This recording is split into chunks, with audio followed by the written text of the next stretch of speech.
अरविंद केजरीवाल जी ने बाजाप्ता कहा था कि मैं अपने बेटे की कसम खाकर कहता हूं कि मैं कभी भी कोई भी सत्ता में पद नहीं लूंगा। उसके पहले कहा था कि राजनीतिक दल नहीं बनाऊंगा। तो आपको लगता है जो व्यक्ति कसम खाने के बाद राजनीतिक दल नहीं बनाना है, राजनीतिक दल बनाता है, अब उससे अगर हम ये कह रहे हैं कि आज हमको धक्का लगा है, तो फिर तो हमको ये मानना पड़ेगा कि हम भारत के वासी इतने भोले भाले हैं कि हमको कोई भी ठग सकता है। ऐसा तो देश नहीं है ये जिस पर कोई खतरा नहीं हो सकता है। जब सुरक्षा का दायित्व ही हमारा कोई नहीं है, हमको किसी क्रिमिनल के, आतंकवादी के खिलाफ पड़ना नहीं है, तो उसको ऐसे घर की क्या आवश्यकता है कि जिसमें कि उसको इतना सुरक्षित वातावरण बनाना पड़े। वो अगर अपने रहने के लिए अपने पर्दे 20 करोड़ का आता है तो उसको तो शर्म से मतलब वो क्या इतना बड़ा पाखंड तो भारत के इतिहास में कभी हुआ ही नहीं होगा। इतनी खतरनाक सिचुएशन है कि इस समय बड़े बड़े अखबारों में भी आपको नरेंद्र मोदी के खिलाफ लिखिए तो लेख छप जाएगा, राहुल गांधी के खिलाफ लिखिए तो आपका लेख छप जाएगा, लेकिन केजरीवाल और उनकी सरकार के विरुद्ध कोई आर्टिकल छपना आसान नहीं। दादी नानी की कहानियों में एक मसीहा होता है जो आम तौर पर नज़र नहीं आता, लेकिन उस कहानी का ये आकर्षण होता है कि बच्चे सच मान बैठते हैं कि शायद किसी ज़माने में ऐसा मसीहा रहा होगा जो गरीबों की बात करता होगा। जब एक नेता मंच से कहता था कि सभी चोर हैं, हम ईमानदार हैं, जब नेता कहता था कि मैं बड़ा बंगला नहीं लूँगा, मैं सिक्योरिटी नहीं लूँगा, मैं बड़ी गाड़ी नहीं लूँगा, तो लोगों को लगा कि शायद दादी नानी की कहानी का मसीहा इस दुनिया में वापस आ गया। लेकिन जब ये खुलासा हुआ कि वो मसीहा गरीबों का अपने घर में करोड़ों के पर्दे लगाता है, वियतनाम से टाइल मंगाता है, करोड़ों की अलमारी का इस्तेमाल करता है, तब वो सपना चकनाचूर हो गया। हम बात कर रहे हैं अरविंद केजरीवाल की और उस ऑपरेशन शीश महल की जिसने ये साबित कर दिया कि अरविंद केजरीवाल की कथनी और करनी में बड़ा फ़र्क है। इस विषय पर बात करने के लिए मेरे साथ वरिष्ठ पत्रकार अवधेश जी हैं। अवधेश सर, आपने उस दौर में रिपोर्टिंग की होगी, उस दौर का क्रेज़ देखा होगा, क्या परिवर्तन हो गया है कि ये पार्टी वैचारिक रूप से इतना बदल गई? नहीं, इतना परिवर्तन नहीं हुआ कि वैचारिक रूप से बदल गई। ये जो थे वही हैं, ये उस समय भी यही थे। जिस समय जिसकी आपने अपने आरंभिक वक्तव्य में 2011 की चर्चा की है, जिससे कि अन्ना हजारे को आगे रख के एक अभियान चला था देश से भ्रष्टाचार हटाने का, और जन लोकपाल एक शब्द प्रयोग करते थे कि हम लोकपाल चाहते हैं, वो जनता का लोकपाल होगा। तो वो भी जो बाद की जो घटनाएं हैं वो बता रही थी कि अन्ना हजारे को भले मालूम नहीं था, वो तो आ गए थे कि भ्रष्टाचार यूपीए सरकार में काफ़ी है, पॉलिटिकल करप्शन है, राजनीति में भ्रष्टाचार है, अपराधीकरण है, इसको दूर करना है, जो सत्ता तक आम आदमी की पहुंच नहीं है, तो धीरे धीरे थोड़ा लोकतांत्रिकरण होगा, पहुंचेंगे, ऐसे लोग सत्ता में आएंगे जहां तक जनता को पहुंचना आसान होगा, जो सामान्य तरीके से रहेंगे, तो वो आ गए थे। बाकी देश के लोग भी आ गए थे। लेकिन अगर आप गहराई से जो देश देखेगा तो अरविंद केजरीवाल जी और उनके जो साथी आज बचे हुए हैं, उन सब लोगों का बिल्कुल साफ दिख रहा था कि ये कहीं पे निगाहें, कहीं पे निशाने वाली बात है, इनके इरादे कुछ और हैं। तात्कालिक तौर पर ये देश में जो गुस्सा है ये सरकार के विरुद्ध, भ्रष्टाचार को लेकर, बाकी जो असंतोष है लोकतंत्र को लेकर के, उस सब असंतोष के लाभ उठाने के लिए वो वहाँ बैठे थे, और धीरे धीरे ये चीज़ें स्पष्ट होती गई हैं। तो आज जो कुछ भी हुआ है उसमें हैरत का कोई कारण नहीं, जो सामने आ गया है, ये तो सामने आ गया है तो लोगों को लगता है यार ये ऐसा हो गया है। ये सब घटित हो रहा है पहले से। जब उसी चीज़ को टीवी पर दिखा दिया जाता है, अखबार में, तो लगता है अच्छा ऐसा हो गया, लेकिन वो लगातार हो रहा है। इनके सत्ता में आने के समय से हो रहा है, सत्ता में आने के पहले से भी हो रहा है। कि ये उदाहरण एक, अरविंद केजरीवाल जी ने बाजाप्ता कहा था कि मैं अपने बेटे की कसम खाकर कहता हूं कि मैं कभी भी कोई भी सत्ता में पद नहीं लूँगा। उसके पहले कहा था कि राजनीतिक दल नहीं बनाऊंगा। तो आपको लगता है जो व्यक्ति कसम खाने के बाद राजनीतिक दल नहीं बनाना है, राजनीतिक दल बनाता है, सत्ता में आता है, सत्ता में पद लेता है, अब उससे अगर हम ये कह रहे हैं कि आज हमको धक्का लगा है, तो फिर तो हमको ये मानना पड़ेगा कि हम भारत के वासी इतने मतलब किसको बोलते, इतने अबोध हैं, इतने भोले भाले हैं कि हमको कोई भी ठग सकता है। ऐसा तो देश नहीं है ये। इसी लेकिन हाँ, इसने बताया है कि लोगों को ज़्यादा चौकन्ना और सतर्क उस समय होना चाहिए था, तो जो ये थे। दूसरी बात ये हुई कि आप ध्यान से देखेंगे तो उस मूवमेंट में जो प्रमुख लोग साथ थे उसमें से आज अरविंद केजरीवाल के साथ एक मनीष सिसोदिया को छोड़ दीजिए तो कोई नहीं है, बड़े चेहरों में से कोई नहीं है इस समय। सब इनसे राजमोहन गांधी कहीं दिख रहे हैं, जो जस्टिस हेगड़े थे कहीं दिख रहे हैं, कहाँ हैं? मतलब जो भी प्रशांत भूषण कहीं दिख रहे हैं, योगेंद्र यादव कहीं दिख रहे हैं, प्रोफेसर आनंद कुमार कहीं दिख रहे हैं, अजीत कुमार झा कहीं दिख रहे हैं। तो इसीलिए मैं कह रहा हूँ शांति भूषण जी तो गुजर गए, जब जिंदा थे तब भी वो कहीं दिख रहे थे क्या? तो आप एक तरफ से देखेंगे तो वो सारे साथी कैसे अलग हुए? इसी कारण तो अलग हुए कि आवाज़ उठाते थे कि हमने जनता के साथ वायदा किया था, हमको अपने व्यवहार में शुचिता ईमानदारी का पालन करना था, हमको खर्चीला जीवन नहीं जीना था, हमको उसी आधार पर चलना चाहिए। तो किसी की एग्जीक्यूटिव में पिटाई होती थी, इनके लोग कूद के उनको मार के धक्का मार के निकालते थे, किसी को पार्टी निकालते थे, किसी को गालियां दी जाती थी, और सबको बाहर करके फिर इन्होंने अपना जो डिक्टेटोरियल एटीट्यूड था। अरविंद केजरीवाल जी देखिए, व्यक्तिगत हम लोगों का किसी से मतभेद नहीं होता है, व्यक्तिगत लेकिन जो उन्होंने व्यवहार दिखाया है, जो उनकी विचारधारा है, वो तो यही है कि बोलो कुछ करो कुछ। सर एक और चीज़ मैं आपसे इसी पे पूछना चाहता हूँ, जब पत्रकार बंधु, हालांकि जिस चैनल ने स्टोरी को क्रैक किया है उनके लोगों से तो वार्तालाप भी नहीं कर रहे हैं, वो जो लगातार मीडिया को कहते थे कि हमारे सारे खाते देखिए, हमारी जांच कीजिए, आज उन्होंने उनके लिए अपने दरवाजे बंद कर दिए हैं। लेकिन जब मीडिया उनसे प्रश्न पूछ रहा है तो वो ये कह रहे हैं कि प्रधानमंत्री के आवास पे इतना खर्च हो रहा है, अलग अलग मुख्यमंत्रियों के आवास पे इतना खर्च हो रहा है, आप उनकी चर्चा तो नहीं कर रहे, आप हमारे पीछे पड़ गए। नहीं, सबकी चर्चा होती है, लेकिन वो चर्चा उस रूप में नहीं होती है जैसा अरविंद केजरीवाल जी और उनके समर्थक बता रहे हैं।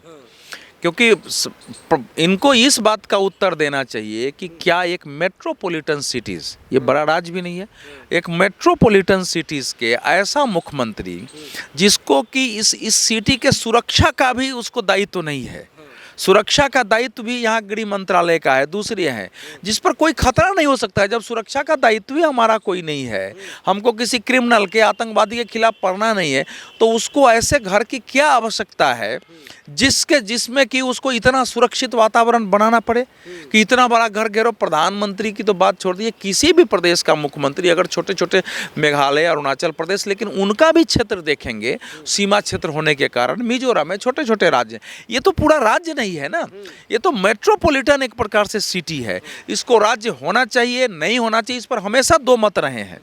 लेकिन ये राज्य होते हुए भी ये आंशिक राज्य है, आंशिक केंद्र शासित प्रदेश है। यहाँ की ज़मीनें जो हैं वो केंद्र सरकार के अंदर है, ज़मीन की भी मिल्कियत यहाँ के प्रदेश सरकार को नहीं है, यहाँ की सुरक्षा प्रदेश सरकार के जिम्मे नहीं है, यहाँ तक कि यहाँ के ब्यूरोक्रेसी का भी एक बड़ा पार्ट जो है वो केंद्र सरकार को ही डील करना है। तो इसीलिए ये जो स्वयं को दूसरे से तुलना करते हैं, पहली तो ये बात। दूसरी बात हुई है, मुझे नहीं लगता है कि भारत के किसी भी मुख्यमंत्री के बारे में मैंने सुना हो कि 20 लाख रुपए का वहाँ 20 लाख रुपए का वहाँ पर्दे टंग रहे हों, वार्डरोब लग रहे हों लाखों करोड़ों के, बिस्तर लग रहे हों करके, किसी का 18 किसी ने टॉयलेट बनवा लिए हों अपने। इस प्रकार का हमारे यहाँ नेताओं में भ्रष्टाचार रहा है, नेताओं में भोग विलास का वातावरण रहा है, लेकिन इस तरह का मैंने अपने सार्वजनिक जीवन में और पत्रकारीय जीवन में कभी सुना नहीं था। अच्छा, शीला दीक्षित के लिए ये कहा करते थे कि इनके तो बाथरूम में भी एसी लगा हुआ है, और आज जो है उनके बाथरूम की सच्चाई लोगों के सामने आई है। नहीं, देखिए इसको दूसरे रूप में देखिए, किसी से तुलना कर रहे हैं, जैसे प्राइम मिनिस्टर का है, तो प्राइम मिनिस्टर को ऐसा बनाया गया है कि न्यूक्लियर अटैक हो, हमारा देश अब महाशक्ति बन रहा है, दुनिया में इस समय महाशक्ति बनता, अलग अलग प्रकार के आक्रमण हमारे देश में होने हैं। तो उसमें जैसे दुनिया के अनेक देशों में जो देश का हेड है जो कर रहा है, उसके लिए उस प्रकार की व्यवस्था होती है कि उसको न्यूक्लियर अटैक हो उसमें भी उसको सुरक्षित किया जा सके। तो प्राइम मिनिस्टर का जो है वो प्राइम मिनिस्टर का नहीं है, अभी जो भी खर्च बता रहे हैं वो इसलिए हुआ कि कोई मिसाइल का अटैक हो जाए, न्यूक्लियर अटैक हो जाए, तब भी वो घर हमारा सुरक्षित रहे। तो उस दृष्टि से दुनिया में होता है, उससे तो तुलना होनी ही नहीं चाहिए ना। मूल बात यह है कि एक व्यक्ति जिसने पूरे देश और दुनिया में, जिसने भारतवासियों को यह कहते हुए कि हम आएंगे तो वीआईपी कल्चर पूरी तरह खत्म हो जाएगी, वीआईपी कल्चर, हम अगर आ गए तो सामान्य से घर में रहेंगे, हमारे लोग तो सड़कों पर बैठ के नेता मंत्री का मिलेंगे, वो अगर अपने रहने के लिए अपने पर्दे 20 करोड़ का आता है तो उसको तो शर्म से, मतलब वो क्या इतना बड़ा पाखंड तो भारत के इतिहास में कभी हुआ ही नहीं होगा।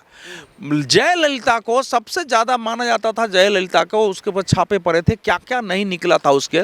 तो एक जयललिता का केस हम लोगों के सामने आता था कि वो ऐसे रहती हैं, ऐसे रहती हैं। इसके बाद तो जितने बारे में कह रहे हैं उसको ठीक से पता करना पड़ेगा कि वो मुख्यमंत्री आवास किस रूप में निर्मित हुए। क्या वहाँ पर्दे इतने महंगे लगे हैं? क्या वहाँ वार्डरोब इतने महंगे लगे हैं? क्या वहाँ बेड्स इतने महंगे लगे हैं? तो ये तो दूसरा, आप तो राजनीति में एक मानक स्थापित करने आए हैं। देखिए, जो कुछ केजरीवाल जी का जो सच, अच्छा ये तो आपने सच देखा है। अब मैंने सुना है कि 12 फ्लैट तोड़े गए हैं उसके विस्तार के लिए, तोड़े जा रहे हैं, जिसमें 4-5 तोड़े जा चुके हैं उसके विस्तार के लिए। आज उनका बयान आया है कि मैं वो घर छोड़ रहा हूं, मैं जा रहा हूं गाजियाबाद में रहने, वहां सरकार को मैंने कहा है दूसरा दे दो। अरे भाई, अभी तक आप बनवा रहे थे, मीडिया ने उठा दिया तो आप छोड़ रहे हो। ये नाटक है, क्या नाटक है लोगों को कि अपने समर्थकों को देखो उसने तो त्याग दिया। सवाल तो ये होना चाहिए ना कि आप बनवा क्यों रहे थे? अगर इस समय मीडिया नहीं उठाती तो आप तो ये भी नहीं करते। सवाल आप तो कर रहे थे अपने हिसाब से, सारा कुछ आपने कर दिया है। अरविंद केजरीवाल को तो आकर इसका जवाब देश के सामने देना चाहिए कि मैंने क्यों उस प्रकार से वायदे किए थे कि एक मुख्यमंत्री 2 कमरे के घर में रह सकता है, एक साधारण गाड़ी पर चल सकता है, एक साधारण 3 व्हीलर से भी जाके चल सकता है, मेट्रो से जा, क्यों हमने वो सब चीज़ें बदली है कि हमारे गाड़ियों के पीछे कारवां चलता है। हमने एक बिल्कुल एक जिसको कहते हैं आलीशान महल हम बनाने की कोशिश कर रहे हैं। अब जब तक मैं हूं, पता नहीं आगे कौन रहेगा। शराब घोटाला के बाद से ही लगातार जो है आम आदमी पार्टी भ्रष्टाचार के मुद्दे में घिरी हुई है। सर, एक केंद्र के ही, मतलब कि जब आम आदमी पार्टी आई तो उन्होंने केंद्र में एक प्रस्ताव जनता के बीच में रखा कि हम हर चीज़ के लिए स्वराज लेके आएंगे, यानी कि जनता के बीच में चौपाल होंगी, बैठकें होंगी। मुख्यमंत्री के लिए तो मिस कॉल मरवाया जाता है, प्रदेश अध्यक्ष के लिए मिस कॉल मरवाया जाता है। अरविंद केजरीवाल अपने घर के लिए मिस कॉल नहीं मरवा सकते थे? नहीं, देखिए ऐसा है कि इस प्रकार के सवाल अब इसलिए है कि आप फिर वही ले जा रहे हैं। भाई, जिस आदमी का मैंने कहा कि उन्होंने क्या कहा वो मायने रखा ही नहीं है। वो तो अरविंद केजरीवाल जी कभी भी बदल सकते हैं। एक समय ऐसा था कि कोरोना काल में भारत के गृह मंत्रालय ने इंडियन तिब्बतन बॉर्डर फोर्स को कहा था और इंडियन तिब्बतन को एक सेंटर बनाया था, वो हाँ कि क्वारंटाइन सेंटर था जिसमें 10,000 बेड लगे थे। उसकी ज़मीन देश की एक आध्यात्मिक संस्था ने दिया था।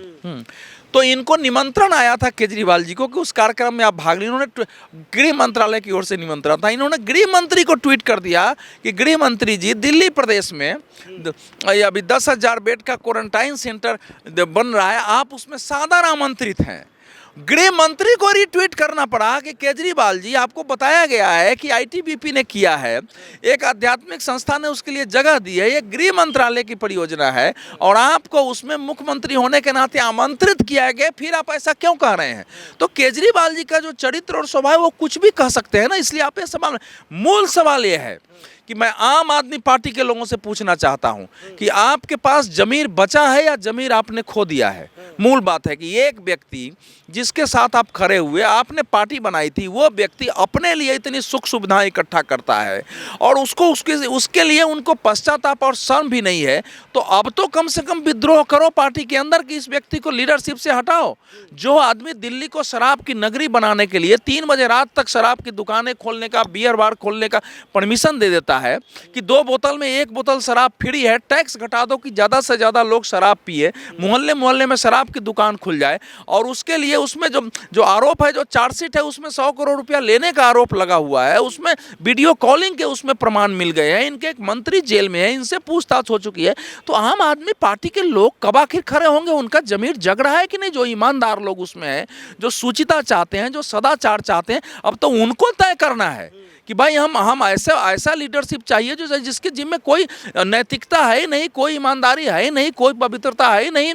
शराब बिचवाओ, उसके लिए घूस लो, उसके लिए जैसा घर चाहो ऐसे लो, गाड़ियों के काफिले में चलो और जिसको चाहो उसको राज्यसभा में भेजो, जिसको चाहो उससे पार्टी का फंड लो, और कोई इसका विद्रोह नहीं कर रहा है। दूसरा, भारत के लोगों की भी आत्मा कहाँ मरी हुई है? अभी तक जनता सड़कों पर क्यों नहीं उतरी है?